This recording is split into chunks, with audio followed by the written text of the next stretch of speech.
Greetings. This is, of course, Dr. Jimmy and Lenny the Wonder Cat, who is not with me at the moment. She is in the other room, sleeping in one of the chairs, enjoying getting cat hair all over the furniture, which is her prerogative. Therefore, I don't expect her to be popping up, although cats are elusive, unpredictable beasts. She might decide to show up. We'll have to wait and see. I can't make any promises. Cats do what cats want most of the time. It's the nature of the feline animal. Ah, yes. Relaxing. So, today is February 17th. 1 month to St. Patrick's Day. Oh boy. Yes. Less than 7 months to Horror Nights in Orlando. Oh my goodness, it's like 6 months, 4 weeks and a day or something, I think. That's delightful. And 210 days, exactly 30 weeks from today. 210 days will be Horror Nights if it does start on the 15th, and apparently it will, because there was a bit of a, not exactly a leak, but apparently I've heard from people that they've heard this at Universal, and the information is getting out there. Apparently it's going to be 35 nights this year, starting on the 15th and ending apparently around November 4th. Wow. Although these haven't been officially confirmed yet, although the information has been given out to some people, and people talk even when they're not supposed to, and especially when all of the team members have been told, and oh dear, then it gets spread out, and I think people have posted it on various blogs, so it's already out there. And but of course, there's always a little disclaimer, even when they put it officially on the website. It's dates are subject to change. Remember, there can be things like hurricanes that can cause changes in the schedule, as we discovered last year, indeed. But as of now, apparently they're thinking about having a 35-night event, which is more than ever before, and starting on the earliest date ever, the 15th of September, and ending on November 4th. Wow! What an amazing event it would be. Boy, it would tucker you out if you go to every single night. And let's take a look at today's marvelous t-shirt. This is a shirt I've shown you once before. I've only worn it a couple times. This is the Twisted Haunt Productions t-shirt. And there's stuff on the back too. Let's see if you can see it. I don't know.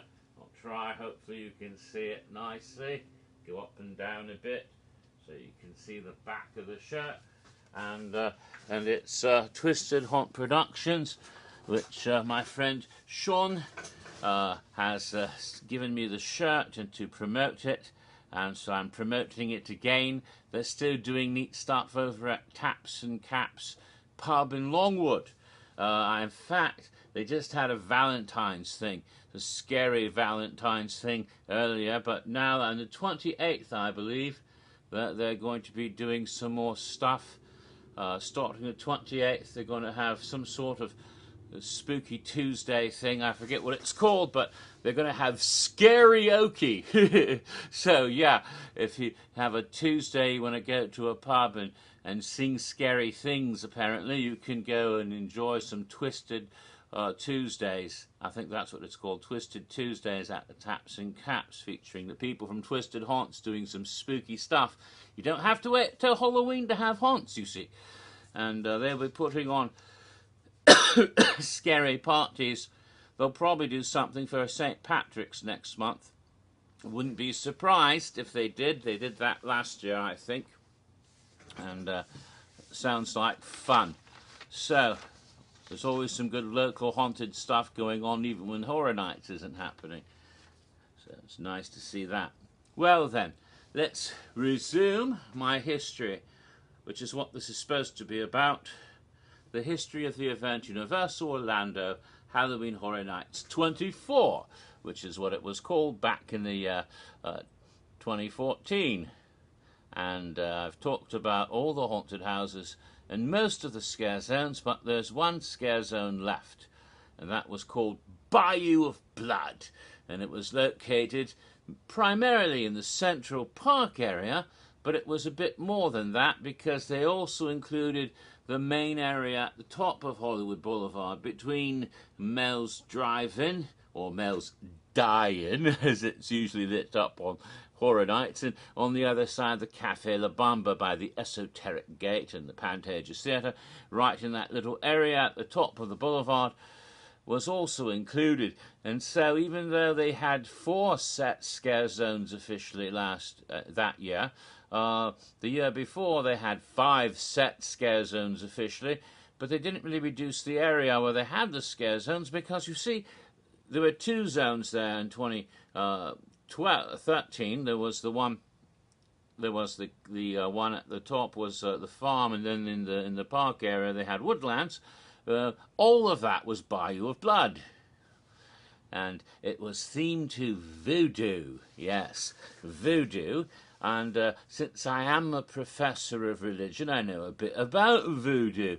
And so it was kind of appropriate to have a sort of voodoo festival going on during Aura Nights. You see, that voodoo is a religion with its roots in Africa. And it's interesting that different civilizations from different cultures all over the world all pick that one time of year to remember the dead and have these sort of festivals of the dead, because we have, of course, the ancient Celts were all over Europe at first, and they got pushed out by other tribes until they ended up in the coastal areas of France and Spain, along with in the Iberian Peninsula, Spain, Portugal today, that area, along with the coast, some of the coast of France and the British Isles, and eventually they got pushed back to just Ireland and Scotland and Wales, and then only the little gets Brittany in France and Galicia in Spain. But nevertheless, their influence continued, and their ancient holiday Samhain, which is spelled like Sam Hain, but it's pronounced Samhain, became Halloween. And even in Spain and Portugal, there are elements of that continue to this day. The whole legend of El Cacoy comes from that, you know, and some people say Halloween was Spanish in origin rather than Irish in origin, which is a bit bonkers, but there's some truth to there as well. Now, some of these old traditions survive, but at the same time, when people came to the New World, the Spanish got to Mexico, and they found the Mexican, the natives there, who were, of course, the Aztecs, already had a holiday for the dead, the Day of the Dead, which is still celebrated in Mexico today, the Day of the Dead. And likewise, when African slaves were taken to the Caribbean by the French to the colony they called Saint Domingue, which of course today is Haiti, and also they took them to Louisiana and to New Orleans. The slaves also had a holiday at that time of year for spirits of the dead. And in the case of these colonies, of course, they incorporated the African religion with Native American traditions and Roman Catholicism and made a whole new religion out of it, which they call voodoo, and or voodoo as we often call it. It's a bit misunderstood. We always think of scary things and zombies and demonic-looking figures with skull faces and dolls with pins in them. It's a bit distorted from what voodoo's really about. It's an actual religion that really isn't quite as scary and ominous as the Western world tends to look at it, distorted, especially if you have a bias to Christianity, and of course, because their slaves didn't want to be, attacked for their beliefs, they took Christian icons and they mixed them up so that the various tribal spirit beliefs were merged with saints. So, for example, the deity or spirit called Legba became Saint Peter, but it really was, and Azili-Freda became the Virgin Mary, that sort of thing. They sort of mixed them up that way so that they could have have the beliefs incorporated into Christian practice as well. But by some strange cosmic coincidence, or is it something more than coincidence? Is it something in the human consciousness that it just has that time of year, at the end of October and the beginning of November, as a time when the barriers between the living and the dead become very thin and can influence us? They knew that that was the time for the spirits of the dead. There are many different loa in voodoo, and these loa, or spirits, sometimes they're thought of as gods, but they're really more like, they're not like gods in a sense. They're sort of like Greco-Roman gods, in that they're just like people, only more so, you know, and they have all the foibles of humanity, and they can do good or evil. They're not really good or evil. Basically, if you do give them what they like, if you make them happy, they'll be nice to you. If you piss them off, they'll come after you. It's that sort of thing, you see.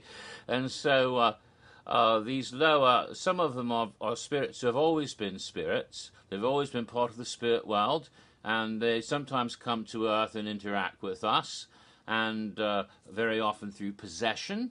It's called riding a horse. See, the idea is that the subject who takes the spirit in and has the spirit inside them is a horse. And so while they're sort of like an animal that's being directed wherever it goes, and so while the lower is there, the person takes on the personality of the lower. The person will start speaking in that lower's voice and start behaving the way that lower is expected to behave, and the sort of attitude and behavior, which is quite different from that person. And when they wake up later, they have no memory of what happened.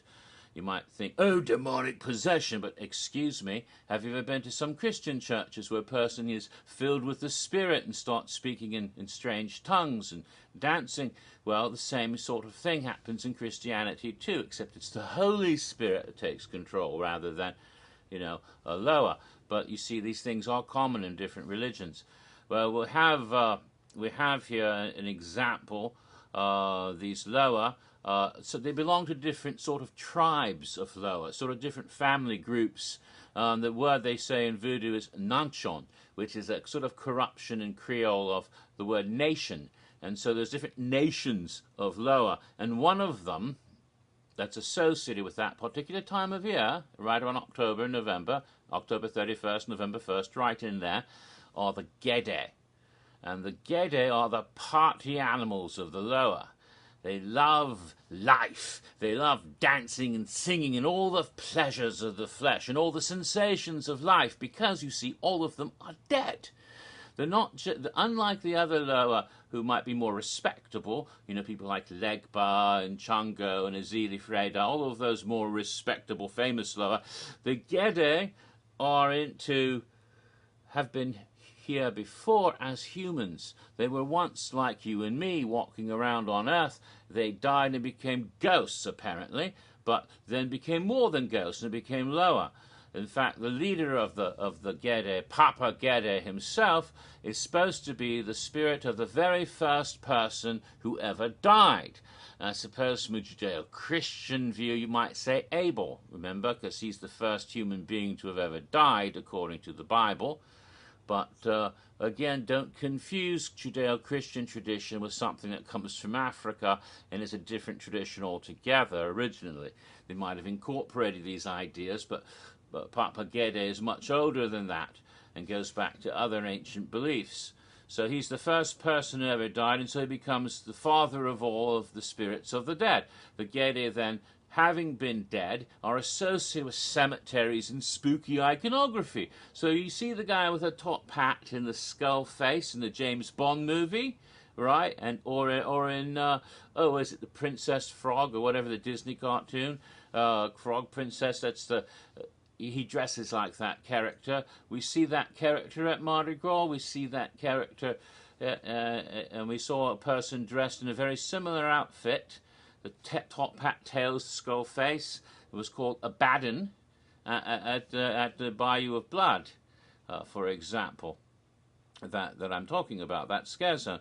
But this sort of cat is one of the Gede. He has a spooky, living dead sort of look. But what he is, that costume is actually worn by 4 very interesting loa of the Gede, perhaps the most famous, the Barons.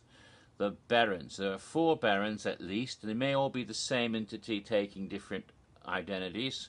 It's a bit shaky, but the most famous Baron Samedi, or Baron Saturday in English, Samedi, Baron Samedi, Baron Cemetière, or cemetery, Baron Lacroix, or the cross, and of course Baron Criminel, or criminal. And they all have different aspects. They might even be the same being taking different forms.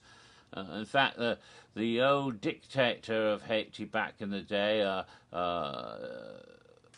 Duvalier, or Papa Doc as he called himself, claimed to be Baron Samedi. And his henchmen, his secret police, the Tonton Macoute, literally Uncle Boogeyman, wearing dark glasses to hide his scary eyes. They were supposed to be zombies or something, or servants or minions of Baron Samedi. And so he scared people and frightened them. Even his son later on, Baby Doc, of course they're gone now. They've been overthrown, but we have that stuff going on. Even today, there's aspects of this. Well, the thing about these is that, we can think of them as voodoo death god, but we can also see it more as a spirit of some sort. But all of these Gede, what they want when they come to Earth and they ride a horse is they want to enjoy completely the life that they're missing. Because they've been alive at one point and they want it back. And they love. So they'll come here, and then when they do, they're going to drink, and they're going to party, they're going to smoke cigars, they're going to dance, they're going to have sex, they're going to go to orgies and parties, and they might even do some rather extreme things, like take a handful of broken glass and chew on it. And it's like, oh my God, do things a human would never want to do. Take the hottest of all hot chili peppers, nom, nom, nom, nom, because the pain is also a pleasure, a sensation they miss in the other world. And so the pleasures and pains of sort of like Cenobites, the pleasures and pains of life excite them, and they thrill them, and it gives them what they've been missing since they've been dead. And so their great festival, La Grande Fête de Gede, which is right about November 1st, is a huge parties, because when their Loa come to join you, this particular Loa, they're going to want to have a good time, and they're going to party and go crazy. It's like a wild frat party with all kinds of party fouls happening. It's the sort of thing you expect. Yeah, I bet they love beer pong. Not to be disrespectful, but that's the sort of spirits they are. They're wild. So, in a way, it's very appropriate to have this wild voodoo frenzy going on during horror nights, because it fits in with that time period. And sure enough, we have all kinds of, all through Central Park was done up with all the creepy voodoo, like little dolls and little things and skulls and lanterns from the trees, and it had the whole creepy ambiance. And it's supposed to be a bayou in Louisiana, right? And the people dressed in the voodoo costumes. You have the Abaddon, who is dressed like Baron Samedi, and skull faces, and voodoo worshippers hopping out, and people in cloaks and robes and all sorts of things. It's quite exciting and thrilling. But best of all, there was one scare actor, or really wasn't even a scare actor. They cast an actual voice actress rather than a normal scare actor. This person was cast through talent and entertainment rather than through the scare actor auditions. And this was the African-American lady who played the character of Mamba, the high priestess of the whole voodoo ceremonies. And to make it even better, they gave her a show. So while all of that's going on through Central Park, at the top of Hollywood Boulevard, they built this old voodoo shack. It's right out of the swamp, an old swamp shack, and it was done like a stage, so the front is missing. So when you go up, there's this voodoo shack, but you can see right inside, and all kinds of creepy voodoo artifacts all over, and furniture and everything. And there's Mamba, will go up on the stage, and then she will have a sacrifice. And they bring up some poor sod as a victim, and he's strapped to the bed, and he's trying to get out, and he's tied down, and she pulls out the knife. And she does the sinister human sacrifice, stabbity stab, taking stuff out and showing the audience his heart or guts or something, blood everywhere. sacrifice show, and it was quite exciting and thrilling. It'd be done a couple of times a night as part of the Scare Zone. So they took the whole idea of Scare Zone to street theatre, like they did with The Purge, with the shows they had there, to a bigger, higher level, for about a couple of weeks. Yes, because they did this the opening week of the event, and I think it was around the second week when they suddenly stopped doing the show. And they didn't do the show again for the remainder of the event. And it was like, what happened? Why did they cancel the show?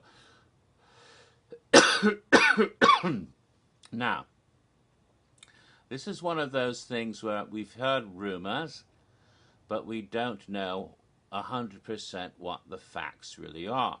The official announcement from Universal was that the show was cancelled because of safety and logistical problems. The huge crowds of people standing in front of the stage were causing traffic problems for getting from one part of the park to the other, and for safety because of the crowd control they had to cancel the show. That was the official word, and frankly, I don't believe it. Because they've had shows there before, and even though the crowds are heavier, every year they seem to be more people, it wasn't that hard to get around the crowd to go into Central Park. There was no real safety issues. You could walk through there quite easily while the show was going on. So what was the deal? And to make the lie even more, and I have to use the word lie, I'm not going to mince words here. It was not a true report, because the very next year they had a show on the main stage right in the same place, and they had even bigger crowds. And sure, they set up some crowd control barricades, but still, there was no problem. If you wanted to walk around the crowd to go into Central Park and go to the other part of the park, back and forth, no problem. And the whole time that the event was held in 2015, there were shows all night long happening on the main stage. Same thing last year. You know, they had the Carnage Returns 2015. They had the Academy of Villains show in 2016. No difficulty with crowd control whatsoever. So why was it a problem in 2014? It wasn't. That wasn't the real reason. Now, what was the real reason? That's the question we don't really know, but it can't be what they said, because that doesn't make a lick of sense. And it's been proven false the last 2 years. So what was the real reason? What could it possibly be? Well, I've heard two different stories, and they're similar, and I don't know which one is true, but I have my suspicions of which is true. The first reason that I've heard is that people were offended by the show and complained to Universal, and the first thing I heard was that the people who were complaining about the show were fundamentalist Christians, evangelicals, who did not like seeing some sort of voodoo pagan human sacrifice performed at Horror Nights, because that offended their religious sensibilities. So this is this evil satanic thing going on, and they're good Christians. They don't want to be part of a satanic ceremony. Oh my God, that's evil, that's satanic. It's Satanism and witchcraft being done there, and we can't glorify that.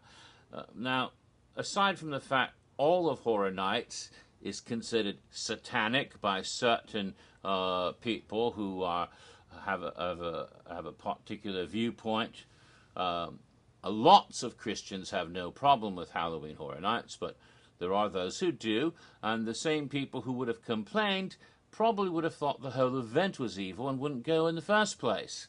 I mean, hello?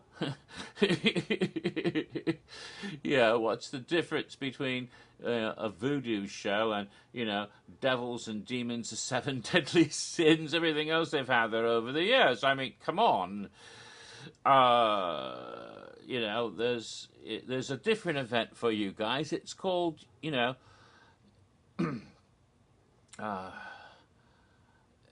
it's called Rock the Universe. It happens the weekend before Horror Nights, or a couple of weekends before. Go to that instead, right? So it's like, that didn't make any sense. It didn't make any sense to me that would be the reason. The other one I heard, though, is that the people who complained were members of the Haitian community here in Florida who went to horror nights and felt their own religion was being falsely represented and distorted because they don't practice human sacrifice in voodoo. And they're not about cursing and killing people, and it was offensive to them to have their religion represented as something evil. That might make a hell of a lot more sense to me. And I think that might be what really happened, although I don't know for a fact, but that's my suspicion. Although, to be 100% honest and truthful, the voodoo does involve sacrifice. It's normally animal sacrifice, usually roosters and sometimes goats, but usually roosters are used because sometimes the lower want the blood of the animal or the flesh of the animal, because you don't just kill it, you might cook it. Then of course that can be enjoyed by the lower in some way. The smell goes into the other world, the smell of the food, whatever, even if the humans eat it. But there was a time in history, especially in New Orleans, where there were always stories, whether they're true or not, but there seems to be some evidence that there was a time in the history of voodoo when humans might have been sacrificed. There's a thing called the goat without horns, and the goat without horns is not a goat at all, but a person being sacrificed. And you can find that in some of the old writings about the mysterious Marie Laveau, the famous voodoo queen of New Orleans, who was probably the direct inspiration for the character of Mambo in the first place. So there is some of that in the history. So we have to recognize that the history of any religion has its dark side as well as its light side. I mean, even Christianity, we've had crusades and inquisitions and all kinds of nasty things in the history of Christianity. Even today there are Christians who seem to have dark intentions, so we have to be careful. Any religion can go bad. Because people forget that deep down, at the heart of all religions, is basically God loves you and He wants us to take care of each other.